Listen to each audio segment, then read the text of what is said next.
Bismillahirrahmanirrahim. Assalamualaikum warahmatullahi wabarakatuh. Waalaikumsalam warahmatullahi wabarakatuh. Alhamdulillah alladzi allafa baina qulubina fa asbahna bi ni'matihi ikhwana. Asyhadu an la ilaha illallah wa asyhadu anna Muhammadar Rasulullah. Allahumma shalli wa sallim wa barik ala sayyidina Muhammad wa ala ali sayyidina Muhammad. Wa qala Allah ta'ala fil Qur'anil Karim, a'udzu billahi minasyaitonir rajim. Bismillahirrahmanirrahim. Innal ladzina amanu wa hajaru wa jahadu fi sabilillah ulaika yarjuna rahmatallah wallahu ghafurur rahim. Shadaqallahul azim.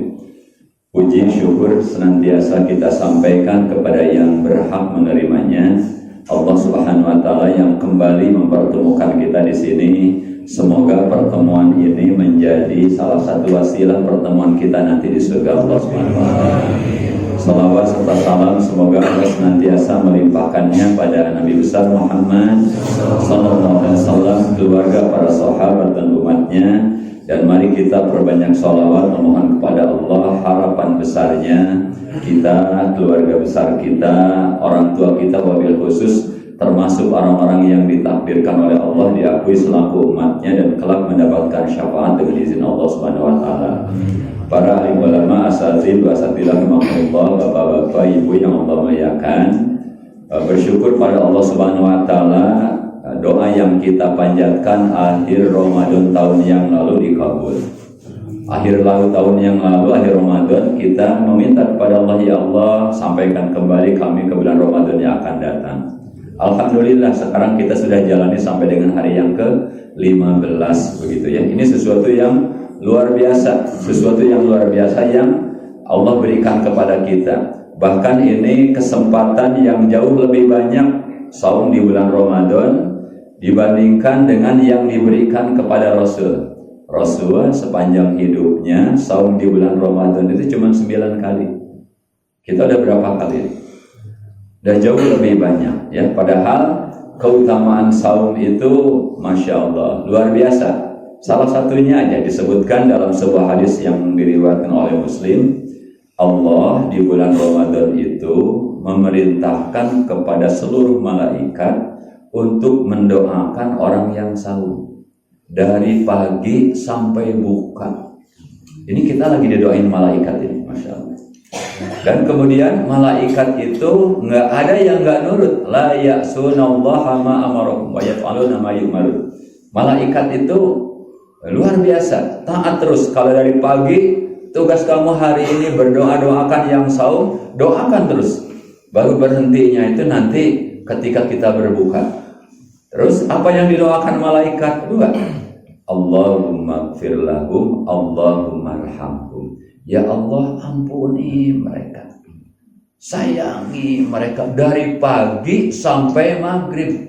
Ini kalau di kampung ini misalnya ada orang yang paling soleh, disepakati solehnya, rajin ibadahnya, orangnya sangat baik, pasti orang mengatakan kalau dia berdoa dikabul oleh Allah. Padahal sebaik-baiknya kita manusia pasti ada dosanya kan? Ini malaikat pun nggak pernah ada dosanya. Bayangkan doanya kira-kira dikabul nggak? Dikabul. Ya, doanya dikabul. Ya.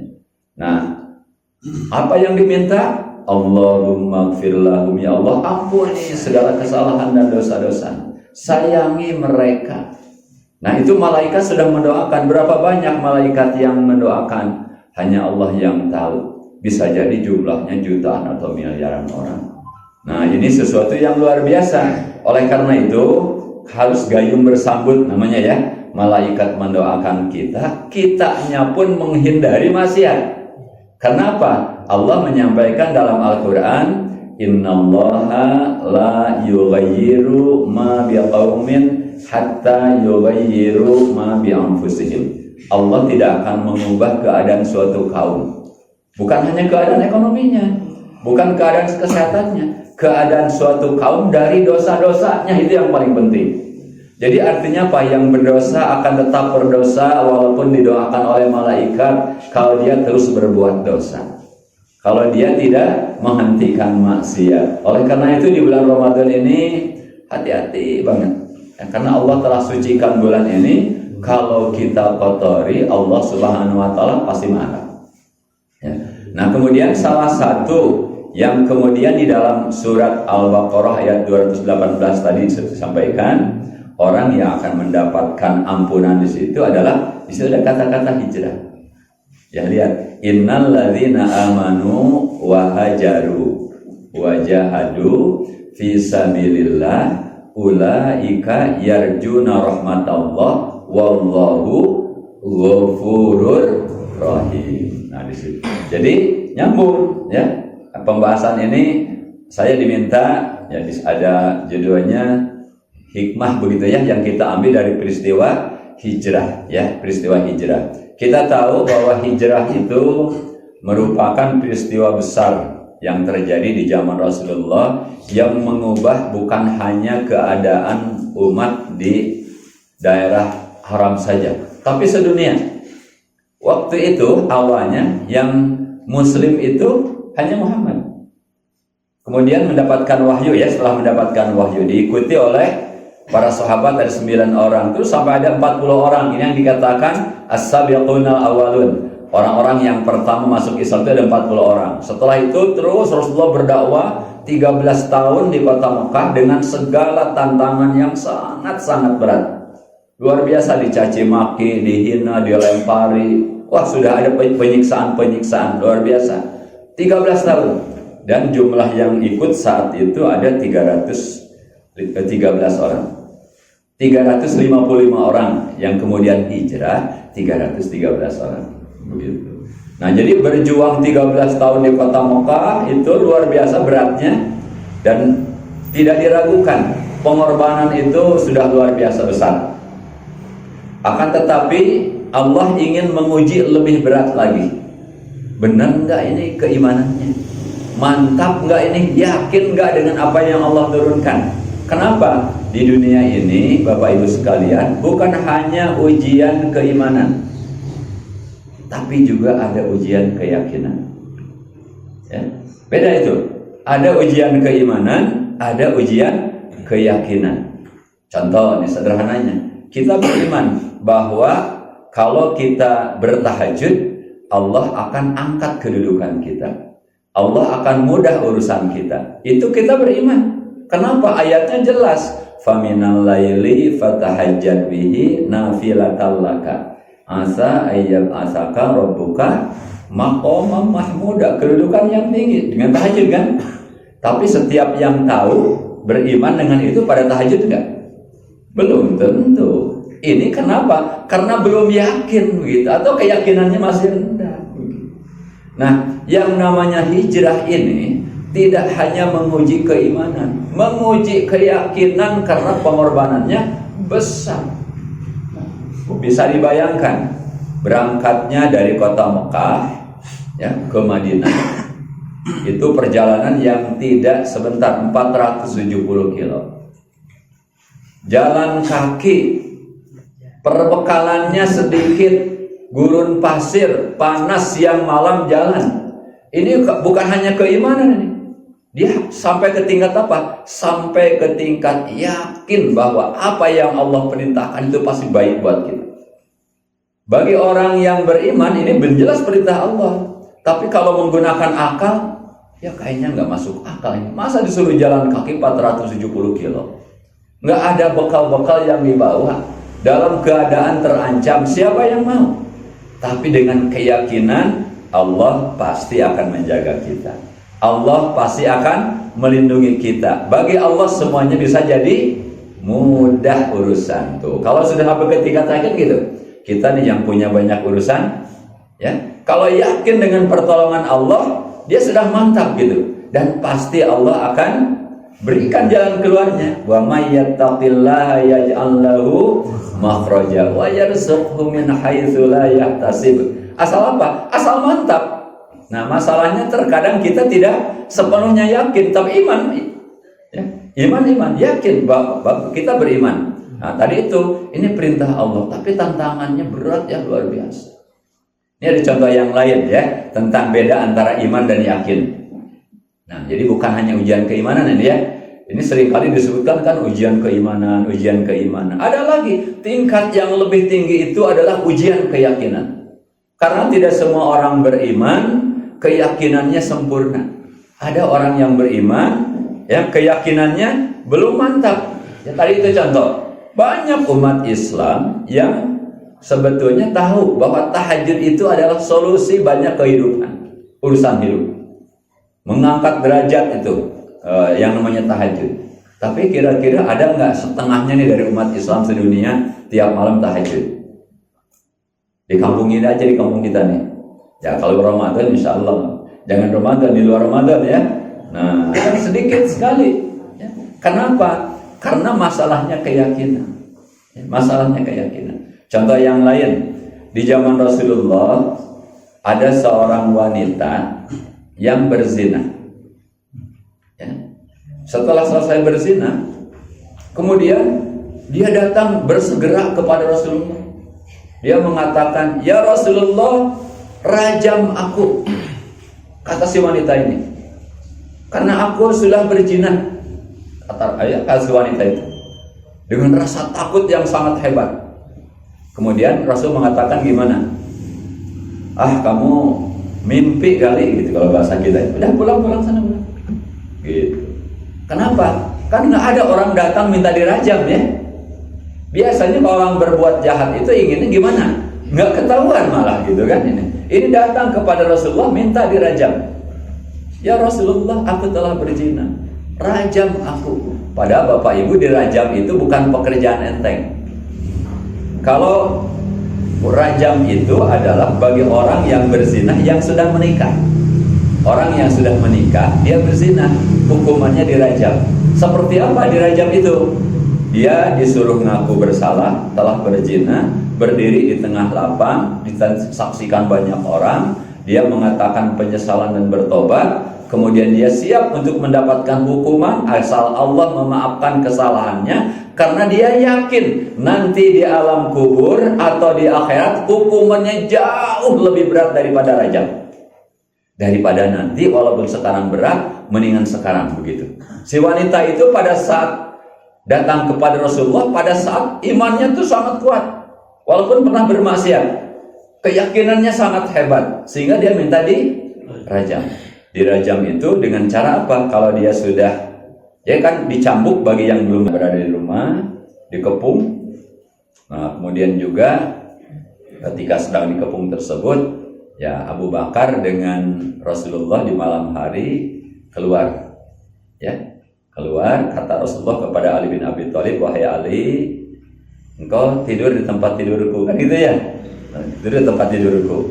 Kemudian juga aku akan keluar berangkat untuk berhijrah. Nah, kenapa Ali disuruh tinggal di situ? Nah, karena supaya ketika mereka mengintip, oh di tempat tidurnya Muhammad masih ada. Jadi beresiko gak itu? Beresiko itu. Ya, akhirnya bagaimana caranya Rasulullah keluarkan, sudah dikepung itu. Ya, ketika Allah perintahkan sesuatu pasti sudah dihitung oleh Allah. Kata Allah, keluar sekarang, keluar aja begitu. Ya. Nah, akhirnya ketika Rasulullah keluar rumahnya, ternyata orang-orang pemuda yang ngepung itu semuanya ngantuk. Kan bagi Allah mah gampang ya, membuat orang ngantuk gampang nggak? Gampang. Ini kalau semuanya bikin ngantuk sama Allah, saya ngomong sendiri bisa nggak nih? Bisa. Bagi Allah mah gampang. Ya, seperti itu kan? Bagi Allah mah gampang, nggak ada urusan yang susah. Ya, selama kita yakin, makanya keyakinan kepada Allah ini harus terus kita kuatkan. Nanti kita bicarakan ya bagaimana latihan menguatkan keyakinan begitu kan. Nah, jadi hari ini keluar, bahkan Rasulullah itu ngambil pasir. Ini benar orang pada tidur ini gitu ya. Dilempar ditemukan tidur lelap tuh kan. Nah, padahal mereka niatnya ngepung keluar. Nah, ketika keluar tersebut ke Madinah itu kan ke arah dari Mekah ya, itu ke arah utara ya, ke arah utara. Tapi Rasulullah berangkatnya ke arah selatan. Nah, ini strategi. Umat Islam itu harus berstrategi. Jadi begitu keluar rumah, ya Rasulullah itu berangkat ke selatan, naik ke bukit. Padahal jalan ke Madinah kemana? Ke utara. Karena nanti orang-orang tersebut yang ngepung Rasulullah nanti kan bangun. Begitu bangun, dia pasti ngejar kan ketika ketahuan Muhammad itu tidak ada. Ngejarnya akan kemana? Kan tahu Muhammad itu mau ke Madinah, pasti ke arah utara. Oh. Ini artinya Pak ilmu, ini ilmu psikologi. Orang bangun tidur itu biasanya jarang mikir. Ya, langsung aja. Makanya kalau ajaran Islam itu banyak sekali. Kalau kita bangun tidur jangan langsung pergi. Duduk dulu, baca. Ada sebetulnya ya. Ada surat di dalam Al-Quran, surat Ali Imran 190 sampai dengan ayat 200 itu. Dari mulai ya, inna fi khalqis samawati wal ardi wa ikhtilafil laili wan nahar la ayatil liulil albab. Itu harusnya baca bangun tidur itu bukan alhamdulillahilladzi ahyana, bukan itu dulu. Duduk dulu. Kan ujungnya liulil albab. Ulil albab itu apa? Orang yang berpikir, dia sadar dulu, harusnya begitu. Sampai sadar dulu gitu ya gitu. Sampai ujungnya apa? Ya ayyuhalladzina amanu sabiru wasabiru warabitu wattaqullaha la'allakum tuflihun. Setelah itu Pak, itu 10 ayat itu akan membuat kita sadar. Insyaallah akan membuat kita sadar. Setelah itu gimana? Baru baca doa dalam keadaan sadar. Itu makanya baca doa itu jangan tidak sadar lagi. Ya. Alhamdulillahilladzi ahyana. Bersyukur kepada Allah yang telah menghidupkan. Ba'dama amatan, setelah dimatikan. Jadi tidur itu seperti orang mati. Makanya doa tidur kan doa orang mati ya. Bismika Allahumma ahya wa bismika amut. Amut apa? Mati. Jadi doa mau mati itu. Kalau tidur apa? Naum. Oh.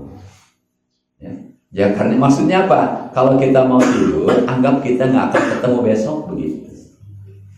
Makanya banyak istighfar kan begitu ya. Makanya ketika dia bangun, oh ternyata masih hidup. Alhamdulillah. Nah jadi kembali ya, Rasulullah itu berangkatnya ke selatan, ya bertentangan gitu ya. Ya betul ya, bertentangan dengan arah Madinah, naik ke gunung. Begitu bangun nih pagi harinya orang-orang yang mengepung itu lihat Muhammad. Ada. Itu mah Ali. Oh berarti Muhammad udah berangkat ke Madinah. Gimana mereka? Langsung pada mengejar ke Madinah tuh. Langsung mengejar, pada pakai kuda segala macam, malah udah lari. Kenapa? Karena mereka sudah bersepakat siapa yang mendapatkan Muhammad, biasa membunuh Muhammad, maka dia akan mendapatkan hadiah yang sangat banyak. Mereka bersepakat begitu. Mereka berburu hadiah begitu. Dikejar Muhammad terus begitu. Muhammad larinya ke arah yang berlawanan kan, dan menginap di sana di gua apa? Di Gua Thur. Ya berapa malam? 3 malam di situ. Kemudian yang namanya yang ngejar terus 3 hari ngejar, ketemu nggak? Orang Muhammad masih di atas bukit. Oh kan? Wah kalau begini baru sadar tuh, Muhammad jangan-jangan ini belum nyambut, nggak kesini nih. Balik lagi kita, capek nggak tuh? Tuh, itu hikmahnya banyak, berstrategi dalam Islam. Jadi suksesnya sesuatu itu tergantung perencanaan yang bagus. Ya, keluarga kalau mau sukses, rencanakan dengan bagus. Saya menginginkan suasana keluarga itu begini, anak saya begini terus, begitu anak saya yang kedua begini, kan direncanakan dengan dalam ilmu perencanaan, dalam kehidupan bernegara ya, disebutkan perencanaan itu menentukan kesuksesan sebuah program katanya. Jika kita gagal membuat rencana yang baik, sama dengan merencanakan kegagalan. Makanya Rasulullah sukses melaksanakan hijrah itu, yang hebat itu pertama apa? Perencanaannya matang. Contoh tadi itu ya, langsungnya harusnya ke utara, dia ke selatan, ngecok pikiran lawan begitu. Pinter banget. Begitu sampai 3 hari di sana, Rasulullah baru turun. Kan nggak kekejar kan ya? Itu nyampe ke sini Rasulullah berangkat gitu. Dan berangkatnya menggunakan jalan yang berbeda. Jadi kalau biasa jalurnya ke sini, mereka kan pada lari ke sini ya.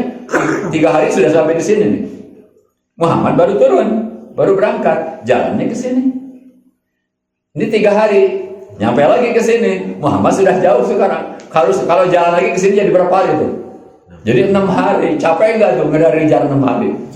Oh, capek banget. Jadi yang orang yang pertama sadar bahwa Muhammad ini masih ada di Madinah dan pasti menggunakan jalan yang berbeda, itu namanya Suraqah. Waduh, kata Suraqah, ini kita terkecoh nih. Jadi paling cepat sadar bahwa ini kita terkecoh itu Suraqah. Makanya dia langsung balik sendiri. Kenapa nggak ngajak teman yang ngasih tahu? Karena kalau saya membunuhnya sendiri, berarti saya mendapatkan hadiahnya sendirian. Makanya Suraqah disebut juga serakah orangnya. Ya, Suraqah itu serakah itu Suraqah gitu. Dia kejar sendirian, yang lain mah belum gitu kan. Dan benar, ketika mengejar terus ke arah sini, kelihatan Muhammad itu. Tapi dia sudah berapa hari itu? Oh, udah capek. Makanya langsung begitu ketemu Rasulullah sudah nggak ada tenaganya kan, itu kudanya sudah jatuh, pedangnya jatuh. Ketika Rasulullah sendiri nggak tahu tadinya dikejar. Cuman kedengaran ada suara di belakang, depuk gitu. Lah apa? Oh, ada kuda jatuh. Siapa? Suraqah. Langsung diambil pedangnya. Kamu mau ngapain gitu? Nah, itu ya. Nah, ini gitu catat. Akhirnya apa? Udah pulang, jangan diulangi kan. Rasul nggak mau. Karena Suraqah itu di kemudian hari masuk Islam juga. Oh ya. Masya Allah, luar biasa Rasul. Udah, kamu jangan ulang, balik lagi.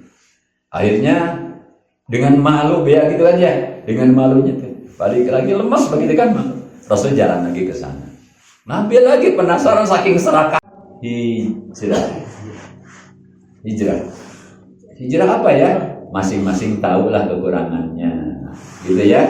Masing-masing tahu kekurangannya, tinggalkan yang kurang-kurang itu, dan yang baiknya juga tahu sebetulnya, gitu kan ya. Yang baiknya juga tahu, cuman tadi itu kurang yakin, makanya masih aja mengerjakan yang kurang baiknya. Nah sekarang kenapa? Karena kurang yakin. Padahal faman ya'mal mithqala dzarratin khairan yarah wa man ya'mal mithqala dzarratin syarran yarah. Padahal kita harus yakin yang baik walaupun sedikit ada balasannya. Yang tidak baik walaupun sedikit ada balasannya. Nah, ini harus dengan yakin itu. Nah, yang tidak baik kita tinggalkan menjadi baik dengan dasar yakin balasan nanti akan saya terima.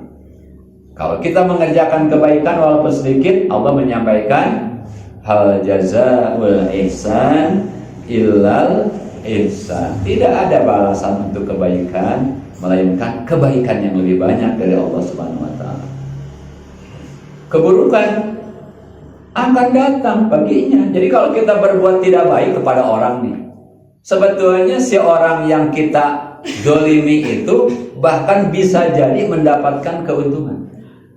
Bisa jadi ya, mendapatkan keuntungan, dosanya berkurang, kemudahannya urusannya dimudahkan. Kenapa? Karena kedoliman kita.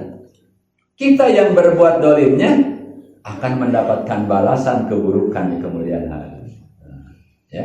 Nah, balasan atas kebaikan-kebaikan itu, balasan atas keburukan-keburukan itu harus diyakini. Bentuk bahwa kita yakin hijrah. Tinggalkan hal-hal yang buruk yang mungkin kita masih kerjakan. Nggak usah disebutkan satu, masing-masing kita aja introspeksi. Wa tanzir nafsum ma qaddamat. Setiap diri memperhatikan apa yang dikerjakannya. Jika dia seorang suami, lihat kepada istrinya seperti apa, yang kurangnya apa, tahulah. Seorang istri kepada suami kurangnya bahkan akan lebih baik kalau begini, tahu juga. Ya, tahu juga, ya. Jadi seorang suami kepada istri kemudian juga melakukan hal-hal yang tidak baik, itu akan ada balasannya. Seorang istri kemudian juga taatnya tidak baik kepada suami, akan ada balasannya. Nah, ini yakini. Meninggalkan hal-hal yang buruk menjadi lebih baik, ini yang namanya hijrah ma'nawi. Apa yang Allah akan berikan? Ulaika yarjuna rahmatallah. Mereka itu yang pantas Allah berikan rahmat, kasih sayang Allah. Kalau sudah dikasih rahmat gimana? Hati ditenangkan, ya, urusan dimudahkan, rezeki dilancarkan, keluarga dilindungi, anak-anak dijaga, ya, sholat dihusyukkan. Nah, itu kalau sudah diberikan rahmat, jadi sholat khusyuk, kemudian juga rezeki lancar, doa mantap, kemudian juga dosa diampuni, masya Allah. Ini apa awalnya? Hijrah dan mujahadah, bersungguh-sungguh, begitu ya. Nah ini tentu lebih banyak lagi ya hikmah dari peristiwa hijrah. Oleh karena itu mari kita juga sama, ya, pindah dari keadaan yang kurang baik ke yang lebih baik. Yang lebih baik tingkatkan kebaikannya dengan keyakinan bahwa setiap apa yang kita kerjakan itu pasti Allah Subhanahu wa Ta'ala berikan balasannya kepada kita. Nah, mudah-mudahan ini momentum di Ramadan ini, kesempatan yang luar biasa karena mendukung untuk lebih baik di bulan Ramadan itu. Ya, mendukung kan? Kitanya saum, suasana ibadah ramai di mana-mana. Orang pokoknya banyaklah peluangnya. Jadi momentum untuk mengadakan keadaan yang lebih baik di bulan Ramadan ini jauh lebih bermanfaat begitu ya. Apalagi masih ada nih Ramadan tinggal 15 hari lagi, masya Allah ya. Tinggal 15 hari, bukan masih 15 hari lagi, tinggal 15 hari lagi. Karena Ramadan itu jangankan hitungan hari, hitungan detik saja bermanfaat di bulan Ramadan. Ya, jadi napas seorang mukmin di bulan Ramadan itu, walaupun tidak mengatakan subhanallah, subhanallah, tidak mengatakan itu, napasnya saja bagi orang mukmin yang saum di bulan Ramadan itu bernilai tasbih. Napasnya sehari berapa kali napas nih kita? Mungkin ribuan kali napas kan? Itu oleh Allah dihitung tasbih. Nah makanya untuk mengubah keadaan menjadi lebih baik, seandainya nih Ramadan kita ini berhasil, masya Allah, nanti Syawal itu sudah banyak perubahan bagi umat Islam yang luar biasa, berupa pertolongan dari Allah Subhanahu wa Ta'ala. Ini saja ya yang disampaikan karena judulnya terkait dengan hijrah begitu ya. Mudah-mudahan kita benar-benar bisa hijrah ya ke arah yang lebih baik, sudah barang tentu awalnya di bulan Ramadan. Ini aja yang disampaikan. Waalaikumsalam warahmatullahi wabarakatuh.